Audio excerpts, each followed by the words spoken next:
Ghislaine Maxwell, trial of the century. As we speak, Ghislaine Maxwell is standing trial in America for her collaboration on the Epstein crimes. Today, we review her story. Don't forget to leave a like and subscribe to Moolah TV so you never miss any of our videos. The beginnings. Daddy's favorite.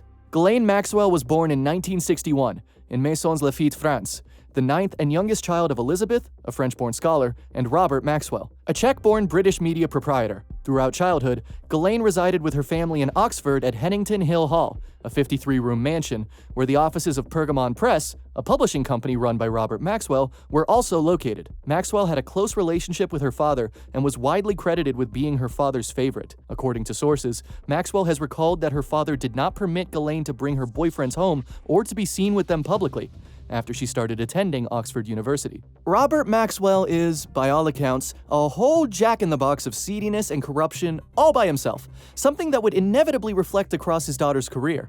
She worked at the European, a publication her father had established.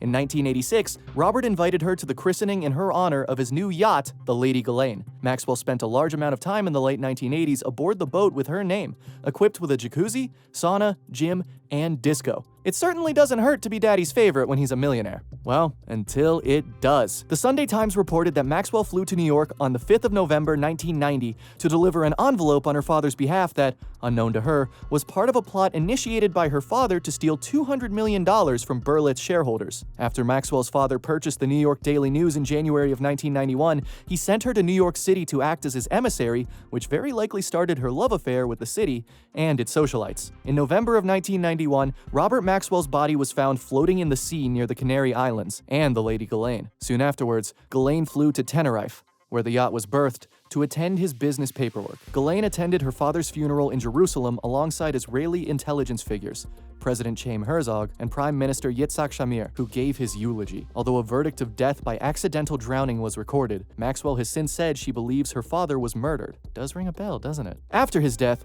Robert Maxwell was found to have fraudulently appropriated the pension assets of Mirror Group newspapers, a company that he ran and in which he held a large share of ownership, to support its share price. There were reportedly over 440 million euros in pension funds missing, which left the surviving Maxwell family members and the British government in a bind to repay the 32,000 people affected. Two of Maxwell's brothers, Ian and Kevin, who were the most involved with their father in daily business dealings, were arrested on the 19th of June 1992 and charged with fraud related to the Mirror Group pension scandal. The brothers were acquitted of the charges 3.5 years later in January of 1996. How much of her father's illicit activities she knew is up for debate, but one does start to sense a pattern. Maxwell moved to the United States in 1991, shortly after her father's death. She was photographed boarding a Concorde to cross the Atlantic, causing outrage amidst the pension scandal due to the high cost of the flight. Maxwell was provided with an annual income of 80,000 euros, thanks to a trust fund established in Liechtenstein by her father. She quickly rose to wider prominence as a New York City socialite. No matter what anyone tells you, historically and sadly, crime does pay. Meeting the monster. Big friends with big names. We've already extensively covered the background of Jeffrey Epstein,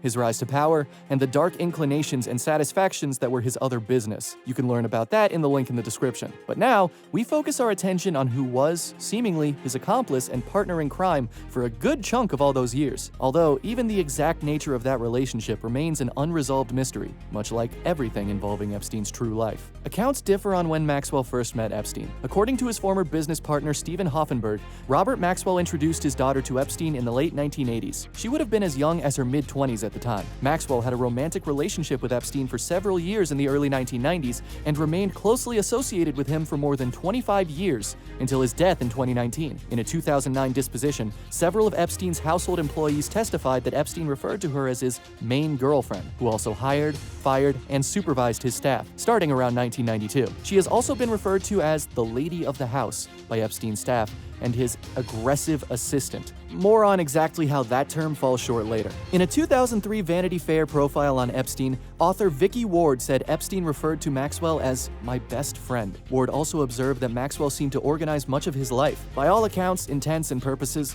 Maxwell was Epstein's right-hand woman in more ways than one. Maxwell and Epstein, naturally, had friendships and business relations with several prominent individuals in elite circles of politics, academia, business, and law, including former presidents Donald Trump and Bill Clinton, attorney Alan Dershowitz, and Prince Andrew, Duke of York. Maxwell is known for her long-standing friendship with Prince Andrew, and for having escorted him to a hookers and pimps social function in New York. She introduced Epstein to Prince Andrew, and the three often socialized together. In 2000, Maxwell and Epstein attended a party thrown by Prince Andrew at the Queen's Sandringham House estate in Norfolk, England, reportedly for Maxwell's 39th birthday. In a November 2019 interview with the BBC, Prince Andrew confirmed that Maxwell and Epstein had attended an event at his invitation, but he denied that it was anything more than a straightforward shooting weekend. Now, no statement can be made on the nature of these friendships and the characters of those involved, but there is an old saying that goes something like, "Tell me who your friends are, and I will tell you who you are." In 2008, Epstein was convicted, for the first time, for soliciting a minor for prostitution and served 13 months on an 18-month jail sentence. Following Epstein's release,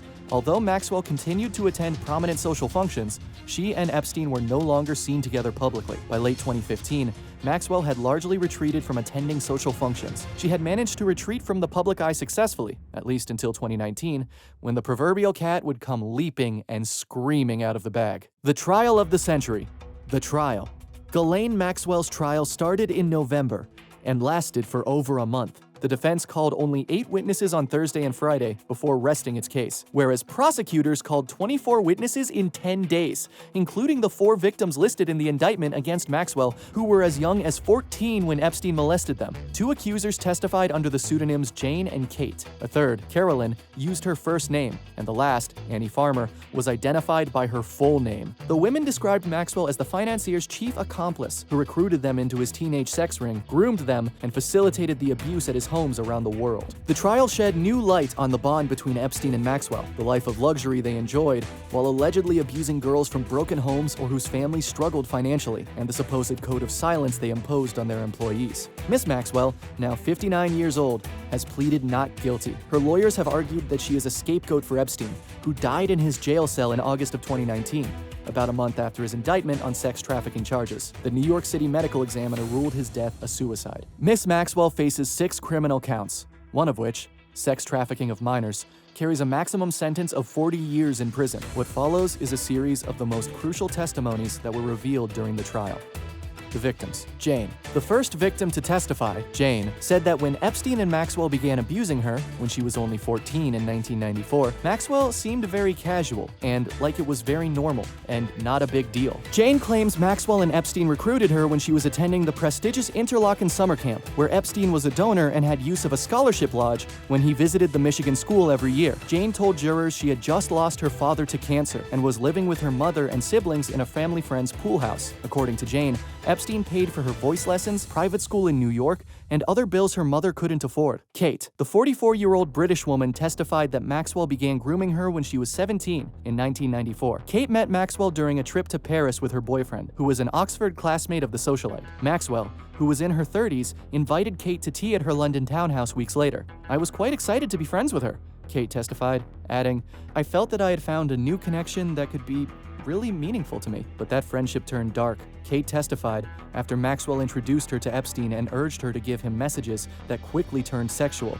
She said that he needed massages all the time, and it was very difficult to keep up, Kate said. When she was 18, Maxwell and Epstein invited her to Palm Beach, where Maxwell allegedly directed her to wear a schoolgirl costume. Because Kate was of the age of consent in the UK, during this pattern of abuse, jurors were instructed that she's not a victim as charged in the indictment. Carolyn.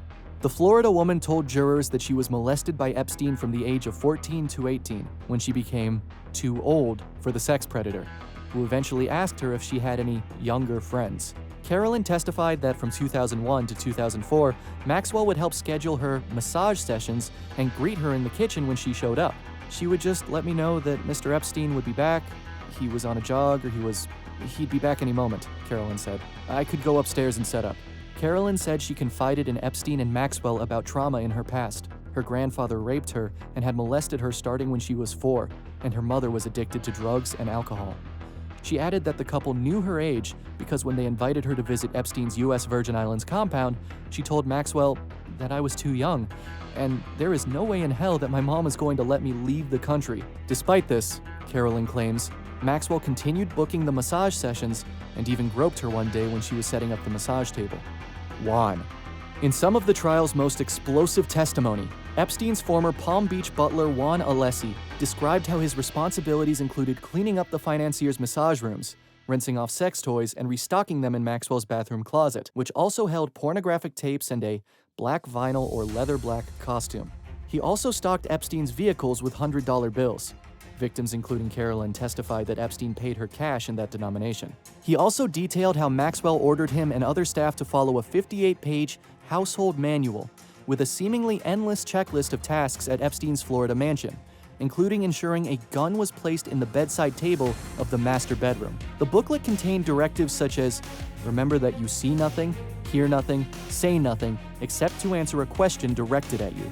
Asked about this rule, Alessi testified, "It means a kind of warning that I was supposed to be blind, deaf, and dumb, to say nothing of their lies." The document's orders also stated, unless otherwise instructed, never disclose Mr. Epstein's or Miss Maxwell's activities or whereabouts to anyone, and advise Miss Maxwell of any strange telephone calls or inquiries. Alessi, who worked for Epstein from 1991 to 2002, said the manual involved an incredible amount of work and was very degrading to me. He said Maxwell once told him never to look Epstein in the eyes when addressing him. The ex-house manager said he typically worked from 5 a.m. to 9 or 10 p.m., a job he later described as slavery. When defense lawyer Jeff Pagliuca suggested none of the female masseuses complained about being hurt or coerced into doing anything, Alessi replied, "No, they never did, but I wish they would have, because I would have done something to stop it." Final deliberations. On the 29th of December 2021, Ghislaine Maxwell was found guilty of 5 of the 6 charges against her, including the sex trafficking of minors charge that, as we mentioned before, carries a maximum sentence of 40 years in prison, which makes it possible the 59-year-old will spend the rest of her life behind bars. It's noticeable to consider Ghislaine's own words when it came to the fact that she did not testify at her own trial. Before the defense rested its case, Maxwell was asked by the judge whether she intended to testify. "I want to make sure that you know that the decision whether to testify or not is your decision. You are entitled to the best advice of your attorneys in making this decision, but the decision is yours, Miss Maxwell. Do you understand that?" "Your Honor," said Maxwell, who stood up with her lawyers. "The government has not proven its case beyond a reasonable doubt, and so there is no need for me to testify. The bigger they are, the harder they fall." U.S. Attorney Damian Williams has released a statement welcoming the verdict. He said, "A unanimous jury has found Ghislaine Maxwell guilty of one of the worst crimes imaginable, facilitating and participating in the sexual abuse of children," the statement said. "Crimes that she committed with her longtime partner and co-conspirator, Jeffrey Epstein. The road to justice has been far too long, but today, justice has been done. I want to commend the bravery of the girls, now grown women, who stepped out of the shadows and into the courtroom. Their courage and willingness to face their abuser made this case, and today's result, possible." So, what do you think? Will justice finally be done? Or do you think Maxwell is just as much of a victim of circumstances and manipulation as all the other Epstein victims? If you have any thoughts or knowledge on the subject, feel free to discuss it in the comments.